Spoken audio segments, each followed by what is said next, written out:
Welcome to the final report of our first tournament series covering the Pennsylvania Qualifier at the Banish Zone. First off, channel announcement.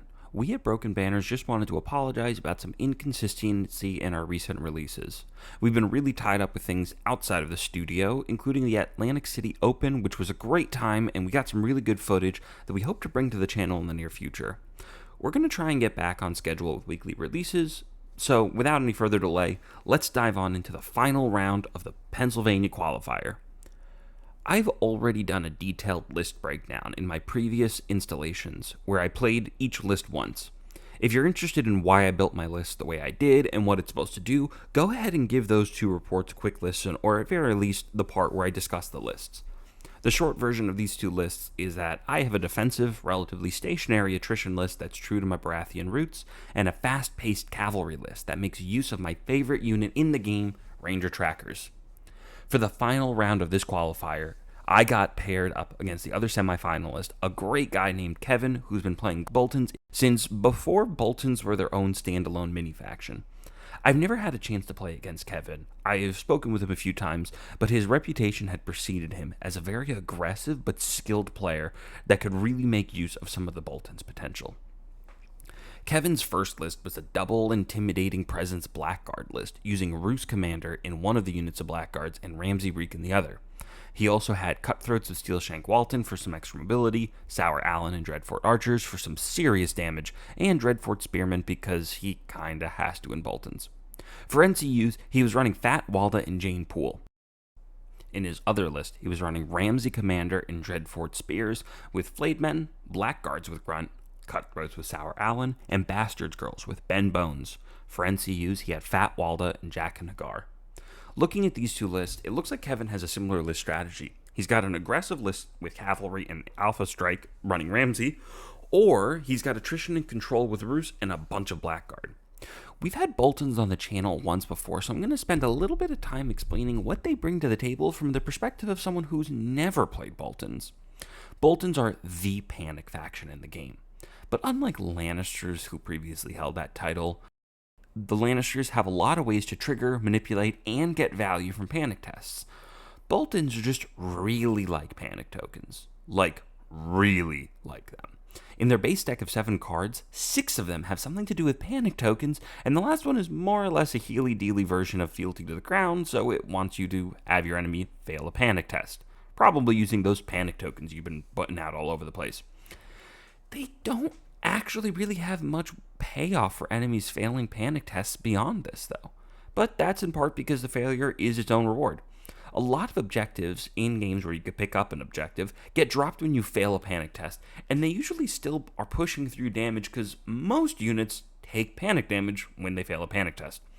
Boltons have a decent bit of healing and a little bit of spike damage, but in all honesty, the Bolton deck kinda sucks. It is a lot of setup, and it relies on units for the payoff. The problem is a lot of the units can't quite deliver. Looking at the 5-point roster, we've got Dreadfort Spearmen, who immediately come to mind as failing to deliver. For 5 points, you get Stone Crow level stats. 4 up armor, 7 up morale. They have set for charge with their pointy little sticks that don't have any keywords, that aren't fair enough, throw in 7/7/4, and if you manage to fail a panic test to their non-vicious panic attack, all enemies in short range of the Spearmen become panicked. Which is somewhat ironic as the Bolton deck doesn't really have much trouble putting out panic tokens. In fact, they probably put out more panic tokens than you can realistically use. Dreadfort Spears are +1 armor over the other Bolton 5-point option, which is actually a really good choice, and I think objectively better in just about every way. Bolton Cutthroats are a seemingly weak 5-point unit. They've only got the one ability, but they hit way above their weight class. They save 5/7, so they are pretty fragile, but they have a really good dice profile by any metric, hitting on 3s at 7/6/4. They have Vicious Natively, and if the unit they're attacking hasn't activated yet, you get Pseudo-Martial Training as a permanent ability and not as an order. Rerolls on your attack dice and the defender becomes vulnerable. That means on turns where you take the swords, you can essentially make use of this ability twice and get 2 different attacks with rerolls hitting at a pretty good dice value on 3s with Vicious and a vulnerable token. With all the panic token generation the Boltons have as well, Cutthroats are actually a great unit that are going to push through a lot of damage, especially at 5 points, and you've got some choices of 1 point attachments that you might be able to get for free, because a lot of the Bolton attachment characters have Bastard Boys, which means the first one you take is free.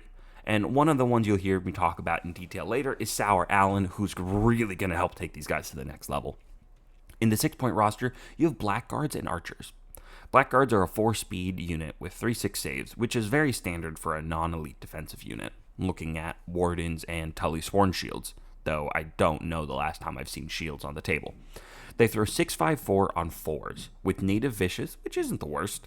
They have Horrific Visage, which is the bane of most other 5-point units. Every time you make a melee attack this unit, you suffer a panic test before the attack, with -1 for every rank in the Blackguards.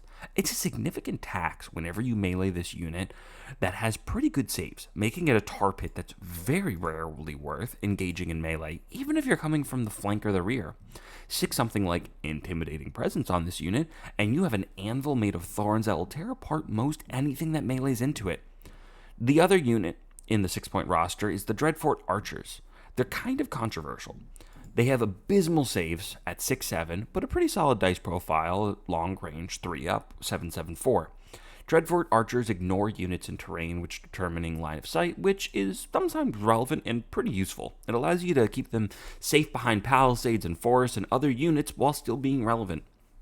When they attack into melee with their ranged attack, all of your friendly units engaged with the defender suffer 1 wound in addition to the standard panic test that always comes when you're shooting into melee, but your archers gain rerolls and precision. Combine this with that attachment I was just talking about, Sour Allen, who you can get for free in Boltons if it's one of the first Bolton Bastard Boys you take, and these guys are going to hit like a truck. The cost of the wounds on top of a panic test in an army with very low morale across the board is pretty steep though. A lot of these units, as you just saw, are saving on 7-up morale. And every Bolton player will tell you that this ability has bit them in the rear more than it's helped them. They've probably taken a lot of damage between the auto wound and the failed panic test, and they might not even get anything even with the rerolls and precision. As a Baratheon player, though, I hate these guys. Players who play against Dreadfort Archers think they're a pretty solid unit. People who use them say they suck. Either way, they are the Bolton ranged unit, and you'll probably see them pretty frequently when you're playing against Boltons. Unless you count Bolton's Bastards Girls, which are the only 7-point unit in the Bolton roster, and they're elite infantry. They're a unit that used to be really terrifying to a lot of players, but they've been kind of left in the dust over the addition of the 2021 season edition. They are a unit that, with a little push and some good rerolls, though, can be a menace to any light or medium armor save unit. They are long range and put out a vulnerable token when they attack. Charging Volley lets them follow up with a charge right after their ranged attack, and that's going to be bringing a vicious melee attack. They save 6/5, which isn't great, especially for a 7-point elite unit, and they have a similar dice profile to the Free Folk equivalent Spearwives, at 4 across the board for their range attacks and 6/6/4 for melee, but they are all on 3s. What's nice for Boltons, though, is that you can bring an attachment Bend Bones for free with the first unit of Bolton's Bastards Girls that you bring to get permanent charge rerolls, and whenever you charge an enemy, they become panicked. So you get a vulnerable and a panic test token whenever you're putting out the attack on them. They're not the hardest hitting 7-point unit in the game, not by a long shot anymore, but an unprepared unit with an exposed flank can go from eager and willing to dead and a victory point in a single turn. Flayed Men are the final Bolton unit, and anyone who's played Song of Ice and Fire in the past 4 years knows these guys. They got a decent nerf in Season 3, but I think they're still a force to be reckoned with. Their move 5, 3/6 saves, vicious intimidating presence to give what's often referred to as Giga Vicious Panic Tests. You'll be making those at -3 with an extra wound if, and most likely when, you fail, especially with the amount of panic tokens that are putting out. So they push through a lot of damage on the panic end. You just need 1 wound on the attack, and you might not get much more than that when they're throwing 6/4, even though they're hitting on 3s, but they do gain crit blow when charging. The chances of being one-shot by Flayed Men have dropped since they lost a dice off their rank profile, but it's still not 0. The NCU pool Kevin is bringing includes Jane Poole, Waldefrey, and Jack and Agar. I won't go into all of the NCUs that Boltons have. You can look at our other video for a more detailed analysis of the other NCUs. What's important is Jane and Poole is a 5-point NCU that brings a much-needed morale buff to the Boltons with her influence, and once per game she can steal first player at the cost of having to give her to your opponent for that round, though she does lose the influence, so it's a little bit less bite on it. Jack and Agar is a neutral unit, and he also has an influence that either gives a unit precision on its melee attacks or can copy another NCU's influence. And in a game where you've got influences like Corin, who's pretty solid, or Adrienne in Martell's, which is really good, it's not bad to be packing around. Waldefrey is an NCU, like a few others that exist, like Lady Dala and Shire Errol, where she gives you a minor benefit if you take one of a few specific zones that she, quote, wants, end quote, though the bag's benefit might not actually be a benefit and just a lateral change. She's alright, and putting out the weakened token whenever you take the crowns is pretty solid. Never say no to more weakened tokens. In summary, Boltons are a panic token-rich faction that has some spiky damage units, and some units you don't want to get bogged down in melee with, and a couple of cute tricks. They are undoubtedly the weakest faction in the game, but don't count them out. There is some serious damage lurking in those units, and with condition tokens aplenty, they can squeeze the maximum amount of damage out of those attacks and give you a hard time for discounting them with their control elements. If you don't respect the Bolton threat, you will lose your skin. With that summary in mind, Kevin's Roose list is a nightmare for protracted melee combat, especially if you only have a couple of units you're okay with leaving in melee. Roose ups the token game to the max and brings intimidating presence and spread fear, so you'll likely be taking and failing 2 panic tests whenever you attack his blackguard, because if they're at full health, you're going to be taking a panic test at a -4 with an extra wound, so you could potentially lose an entire rank off that first attack. And then spread fear is doing something really similar to somebody else in long range. So worst case scenario, you attack a 3/6 unit and you take up to 8 wounds. Yikes. Likewise, Ramsey has intimidating presence and panic generation with Reek. So add fuel by slaughter to the mix and you'll probably do more damage to yourself than to his blackguard in melee. If you get locked up by the Blackguard or the Spearman, expect a flank charge by the Sentinel Cutthroats tearing through your ranks before the Dreadfort Archers take off the rest with precision rerolls at long range safely behind the enemy's line, and Crit Blow or Sundering to boot. I've lost 2 ranks to Sour Allen Archers many, many times before, and I'm not interested in happening that to me again. Jane can steal first player, so if the Bolton player manages to set themselves up at the end of the round, they can ensure they clutch swords the next round with cutthroats or bows before you get a chance to do anything, and they'll finish off your crippled unit. Ramsey seems much more aggressive with a solid anvil of resilient Blackguard and horrific visage Dreadfort Spears, and then the hard-hitting Bastards Girls, Flayed Men, and borderline nuclear Sour Allen Cutthroats. Cutthroats with Sundering, Vicious rerolls, and a vulnerable token will take 2 ranks off just about any unit in the game, and with 5 combat units, an early loss of a unit will likely spell defeat as the hard-charging Flayed Men and Bastard Girls are going to collapse on the rest of your line. Looking at the both of these 5-2 lists, I'm really not interested in running Malister. Malister brings 2 anvils that will chip away at anything they're engaged with, and with his control elements, between his cards and the condition token play, and the healing that I've got just innate to Night's Watch and Aemon, I think they can win just about any fair fight. But Ranger Trackers and Cold Hands don't want to get locked in with anyone in melee combat for too long, especially since Cold Hands is no longer basically auto-saving on panic tests. They want to stay on the move to look for flanks and rears. In a 5 combat unit list, both of my anvils are probably going to get double teamed, and one of my cavalry units are going to have to navigate between those units and whatever 5th unit is hunting them around the board.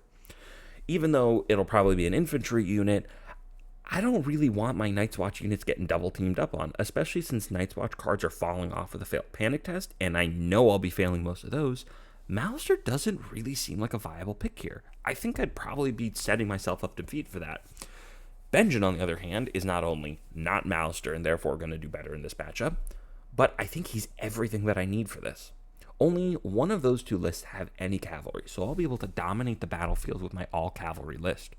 Blackguard are a terrible unit to melee into, But at speed 4, I can have trackers dance around their flanks, load them up with vulnerable tokens, and then chip away at them, while my Iron Resolve Hedge Knights duke it out with whatever unit tries to stop them. And Benjen can go hunt down whatever unit Sour Allen is in. So, a little bit more about Sour Allen, since I've mentioned him so many times. I think he's a really cool attachment. He is a double-edged sword, though. Whenever you attack, you have to choose one of these three. You gain Critical Blow, you gain Sundering, or the enemy becomes panicked. If Sour Allen's attack doesn't take a rank out, he deals 2 wounds to himself. And it's actually really difficult to rank a cavalry unit, even if their saves aren't great, but especially when they've got Disrupt. So I'm confident Benjen can tango with Sour Allen in whatever units he's in, and probably tear them apart, since they're either going to be saving on 5s if he's running Ramsey, or 6s in the archers if he's running Roose. And I got a feeling he's probably going to choose Roose, considering the game mode is Feast for Crows. Double Blackguard in Feast for Crows is actually a pretty solid strategy. So with that in mind, I lock in Benjen, Kevin locks in Roose, and it just makes a ton of sense. One intimidating presence Blackguard for each initial corpse pile will be extremely difficult to dislodge, but is basically guaranteed to take the objective from whatever unit I park on the point. He's going to be swinging with -3 to my panic test, and even at 5 up morale with my Night's Watch units, I'm going to be testing at an 8, and with all these panic tokens, he's probably going to drop it off of me, and he's probably also going to usually have more ranks than me, so I just can't go toe-to-toe with him on the objectives. My strategy is going to have to be assassinate 2 of the non-Blackguard units and score up on those 2 new points, because in Feast for Crows, the first 2 infantry units that die spawn a corpse pile with an objective on them. It's a really interesting kind of mechanic that allows you to really play around that. If you're the one who loses the unit, you get to place the corpse pile, and you could place it in a place that's more beneficial to you and might allow you to catch up after having lost an activation and given up a victory point. Likewise, if you're a very aggressive list, you can just keep pushing further and further into your enemy line and take those new corpse piles and completely ignore the initial ones, which is kind of what I'm planning to do on this. After I get a couple kills and I can park a couple cavalry units on those points, maybe I'll get lucky and I'll be able to pester some of the Blackguards with my Ranger trackers and pull out an extra kill to just clinch the victory. Easier said than done, though. With that, we get into the game. Our terrain loadout was unassuming battlefield, and Kevin placed out his terrain really fast, which was a little intimidating because usually I'm the fast one. But he put out a weirwood tree near one corpse pile to cancel out the panic aura there, so I placed stakes, some favorite terrain, near the other corpse pile, and he placed a low wall to add extra protection for anyone charging the weirwood affected corpse pile, so I placed a forest for the same reason on the other side. Then we put out the objective cards. The controlling unit puts out a weakened token when it makes a melee attack on this one, and the controlling gains vicious on this one. I lost the roll-off for turn order, so I was made to deploy first, which sucks because I've got 4 deployments to his 5, so he'll get to deploy his last 2 units after I've deployed everything. I start out with Ranger trackers, since I can pretty easily move them anywhere. Roose Blackguard go opposite the weakened corpse pile, and my Hedge Knights are going to go straight down the center. I'm more comfortable with cavalry going down the center because I can spin them off to any side of the battlefield that I end up needing them. Kevin puts his spears opposite my Hedge Knights, assuming to blunt any forward charge with my hardest hitting unit, and I put my other Ranger trackers near the Roop's corpse pile, though not all the way, that way they can run the hell away if he really invests on that side. Ramsey goes across the Upser corpse pile, so there's a Blackguard on each side, and I put Benjen into outflank, so then he gets to put his Cutthroats with Steel Shanks between Roose and Spears, and then Archers between Spears and Ramsey, making a very solid and dense line with no room to sneak through the flank or into the rear. I personally don't like 5-2 lists, but I have to recognize that the strong board presence with that many units, especially me having outflanked, is going to load up his early game. So I go first. I'm going to activate Corrin, and I'm going to influence my Black Ranger trackers and maneuver them into the forest using the horses to try and get some advantage there. Kevin puts Jane Poole onto letters and panics my Hedge Knights, influencing Ramsey, and I activate my white trackers and use their cavalry maneuver and then activation maneuver to put them onto the low wall, keeping an eye on that corpse pile with swords open. He puts harsh punishment onto his spears, panicking his own unit but giving it sundering, which is a very necessary keyword for a set for charge unit, especially considering all the cavalry I have. Then he puts Walda onto crowns and zaps my trackers. No damage, but I do become weakened, so I put Malister onto the bags to remove that token and influence my Hedge Knights. Kevin puts his other harsh punishments onto his cutthroats and marches Roose towards his point. I mark target onto Roose at the start of my turn after Roose has moved on up, just to get them nice and softened up. I'm not going to shoot them quite yet, mostly because I don't have the range. I do have Hunter's Insight in hand, so I probably could shift and then shift up more, but that's a little too aggressive, even for me. So I'm just going to activate my other Ranger trackers. I'm going to attach Watcher on the Wall onto them to give them a little bit of extra speed, so they can go ahead and cavalry maneuver and then adjust themselves to go ahead and grab that point. I was kind of hoping that I might be able to grab the point and then shift back a little bit further to really put some extra range between me and the slow blackguard, but I'm already there far ahead of them, and I'm going to be able to shoot them because he's out of NCUs and the swords are open. Ramsey marches on up, I mark target, and I put Donald onto the swords, and I shoot Ramsey in the face. The vulnerable helps to push through a few wounds, because, which is good, the Blackguard are saving on 3, so they're really not taking too much damage from just the average attack, so the vulnerable is really going to help get some damage through. After that, I forget to activate my Hedge Knights, so Kevin's going to activate the rest of his units, both of us forgetting that I even have the Hedge Knights, and the Dreadfort archers move up first to stare down the trackers, put some pressure on them, and then the spears are going to march up to protect the center line, especially the Hedge Knights' range of charge against the archers, and the cutthroats move up to support Roose with the sentinel. Round 2, I'm going to go ahead and outflank Benjen behind Ramsey, and staring at the archer's flank. Kevin uses Reek to panic my Black Ranger trackers and Benjen, but he has really little choice in his next activation, so he goes ahead and puts Jane Poole onto the horses, and he's going to use that to have the archers move away from my vanguard, which is necessary. Where I am, I'm going to get an auto win on the rear, and that's just going to devastate them. So he uses the horses to move them away. I still get to pop my hidden traps off on them, and they're saving on 6, so 4 hits is probably going to end up being 4 wounds, and in this case it is, which is going to drop Bowman down to 8 wounds. Even after his maneuver, he's not that far away. It's only a 2-up charge, which I managed to land, so I'm going to get on in there, and I'm going to use Sword in the Darkness on the face charge to put that vulnerable and panic token on out. They're already saving garbage at 6-7, so I'm really going to be able to push through an immense amount of damage, and I'm going to kill them on this attack. That's going to spawn a corpse pile, which he's going to go ahead and put behind the palisade and in between his spears and Ramsey's unit. I am going to use my Surge Force to move on to that, but first he gets his Sentinel trigger, which he's going to use to move up his cutthroats to try and put pressure onto the other end of the board.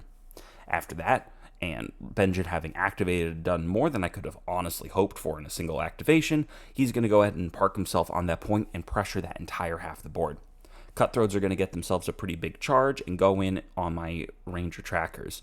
The wall's really not going to do much because of the buffs that the Cutthroats are getting, but I do use a Donald token to stop the vulnerable from getting expended, and I roll pretty hot on the defense. I put Malister onto swords, influencing my trackers, and push through a few wounds onto those Cutthroats, and then he's going to take Walda onto crowns to zap my trackers and weaken them up top. And activate my Ranger trackers to move on up and shoot Ramsey in the face. I'm going to get another vulnerable token out onto him to try and get some more damage, and we're going to see where that goes for me. Again, Ramsey's pretty sturdy in a 3-5 unit, even after the corpse pile, because he's got the Jane Poole influence on them, so he's really not going to take too much. But any damage I deal is just taking dice off of his attacks, and with the corpse pile there, he's probably not going to be able to do much. After that, Kevin marches Roose on the opposite side. I put Donald onto bags and heal my White Ranger trackers up. I'm not expecting any damage coming through on them anytime soon, but might as well. I want to stall him out, and Ramsey's going to charge into my Black trackers, and he plays Our Blades Are Sharp to give himself precision. I take a ton of damage off that attack, most it off the panic, because the Intimidating Presence and the Corpse Pile and the Vicious comes out to be a massive -4 modifier. So I'm testing at a 9, and there's panic tokens everywhere. So I can't really avoid taking a ton of damage off that panic test. On my turn, Kevin's going to play Sadistic Games, and I let him use that to put out 2 more panic tokens. I activate Corrin onto the letters to weaken the Cutthroats and influence my Hedge Knights to give them an extra die. Kevin's spears spin around to stare down Benjen, and my Hedge Knights are going to go ahead and move on up after that, and I'm going to land a charge on the Cutthroats, so I'm not too heavily punished for completely forgetting to activate a unit. They were already weakened before off of a melee attack that I did with the White Ranger Trackers off the swords and a Mouster influence, and I'm going to just obliterate them and kill them. And again, deal way more damage than I expected. But when you've got a unit that's saving 6/7s after the Sundering, and I'm putting out vulnerable and panic tokens myself, you just need a lot of dice showing on your side, and it's basically over for whoever you're swinging on into. I'm just going to surge forth the Hedge Knights closer towards the spears to start helping out my Vanguard when I get the chance, and then I'm going to actually activate the White Ranger Trackers. I'm going to use Marshall to heal them up, and then I'm going to shoot Roose in the face. Much like how I've sunk a few hits into Ramsey, I wasn't expecting much, but poor Roose rolls terribly after the vulnerable, so I'm going to take a ton of damage off of him, which is nice because I do have the Hedge Knights nearby, and if I really want, I could send the Hedge Knights in, and they'll probably get a lot of damage on through, and they're not going to get ranked even from a max damage. Horrific Visage, but I really just don't see much purpose in going in on them right now, even with that objective token baiting myself in. I'm just not going to get bogged down in that mess. So, with that, we score up. Benjen pops a panic token onto Ramsey by controlling the objective, and we start off with round 3. Round 3, Kevin steals first player by using Jane Poole, and he's going to try and regain control of the game. Hidden Traps is going to do a wound when the charge gets declared, which is something. I was hoping a little bit more, but I've been doing pretty well so far. I can't ask for much. Disrupt does a ton of work, and only 2 hits are going to go through, but I flubbed the panic test for max damage, so I'm going to end up dropping that objective. I'm going to try and save it by playing Fires That Burn Against the Cold to salvage the test, but I fail it anyway, and I still end up dropping the objective. And he's going to play Fear Keeps a Man Alive to top up Ramsey. So, Ramsey, despite having gotten shot a few times, shows none the worse for wear. I activate Dennis the Menace onto swords, and I influence Benjen. Benjen's going to turn to face and slap the spearmen in the face and drop them a rank. Kevin activates Walda onto the bags to heal Roose up 4 wounds. I activate Corrin, and I move my Hedge Knights a little bit closer to the spears to provide support in case Benjen can't finish off the spears. After that, Ramsey's going to activate and stab my trackers in the face. He only gets 1 hit through, which is kind of hilariously low, but that's really all he needs to get me to the panic. I'm down to 4 wounds when I take the panic test, and I got Snake Eyes, so if he gets a 3 on the damage, I'm dead. I get really lucky, and even after the panic, I roll 1 for the damage, so I don't die a horrible death because Intimidating Presence is going to buff that up a little bit. I'm then going to activate those Crippled Ranger Trackers that throw absolute pool noodles on last rank, especially in melee, so I'm going to use Ride by Attack to take them into the rear, keep them safe, and for the trouble of being engaged with me, Ramsey's going to take a whole rank of damage. Wounds, not even hits. So all that armor is going to do absolutely nothing for him. Then Roose is going to activate, and he's going to go ahead and pick up that objective that he had dropped before. I'm then going to put Donald onto the letters and put a vulnerable token out onto the spears. Benjen's going to activate and make an attack into the spears, and with Mouster rerolls, going to get a ton of hits, and then Harsh Punishments increasing the damage on the panic, and they already having terrible panic, especially with the corpse pile there. I'm going to go ahead and deal the last 6 wounds that I need on those guys. I surge forth, pick up the objective that I had dropped, then activate my Hedge Knights and put them onto the corpse pile that was left by the Cutthroats to claim that objective, executing the strategy that I originally hoped. Assassinate 2 non-Blackguard units, take the objectives, score up, maybe get an extra heal if I can. My last activation is the White Ranger Trackers, and I'm going to go ahead and use Hunter's Insight to give myself rerolls, and I'm going to shoot Roose's unit in the face. And again, after the vulnerable token, he makes way too few saves. Panic test comes on out and really just can't catch a break. He flubs it, even with the tree there to help him out, and he's going to go ahead and drop that objective. I also tossed Jane on crowns, but she didn't really do anything. Go into the final round, and I get to go first again. I'm not going to play around. I'm just going to go ahead and pop Corrin onto the swords to give an extra die to my White Ranger Trackers and use my last Donald token to give myself rerolls, which don't actually give me any extra hits, but I'm already tossing out 6. I used the mark target to make the Roose unit vulnerable again, and true to form, the higher your armor is, the worse you roll for them. He absolutely drops it after the vulnerable token, and that spells the end of Roose. Horrific Visage and Intimidating Presence really didn't do any good for the Blackguard units. They didn't take any melee attacks, and I don't see why I would have wanted to do it another way. I will absolutely admit, Roose took way more damage than he really should have, but that just goes to show how powerful vulnerable tokens are, and they are generally actually better than Sundering. That's going to go ahead and end up the game. We just talk it out past that point, knowing that I'm not going to be touching Ramsey, and we'll just score it up after that. The PA qualifier was decided there, and I won my first tournament, which my ego is going to absolutely need, because the following week I went to the New Jersey qualifier, and I lost every single game I played. And then a few weeks later, I got absolutely spanked at ACO by our local Greyjoy player, who at least went on to go get first, which made me feel better. Losing to first place doesn't feel as bad. Still, those events were all a ton of fun, and I'm really glad I was able to make my way on out, especially for the Banish Zone, which was kind of a spur-of-the-moment decision, just because I was in the area for work. I'm hoping I get to see all of these wonderful Pennsylvania people and Virginia travelers later this year at the New Jersey vs. Pennsylvania Teams event that we're running. Info on that will be discussed in our Discord, which you guys should absolutely join if you haven't already. And this is the end of our first tournament series. If you guys like this kind of content where we deep dive into the analysis and strategy of event play, we are more than happy to keep putting these out, as well as our shorter form battle reports where we dive right into the action, almost right off the bat. I've been instructed by my colleagues at Broken Banners to say, thanks for watching, don't forget to like and subscribe, but saying that makes me feel like a 14-year-old Fortnite streamer. Instead, I'll just say that I hope you guys enjoy what we do. We put a lot of effort into it, and it's just because we love this community so much, we want to give back to it. If you guys do like these, keep tuning in as we continue our Monday releases. It does mean a lot to us, though, if you press those little buttons, subscribe and like, that make the YouTube numbers happy. So if you feel that we are deserving of your clicks, know that the validation we get from seeing the numbers go up every week keeps us going. Thanks for watching, and tune in next time.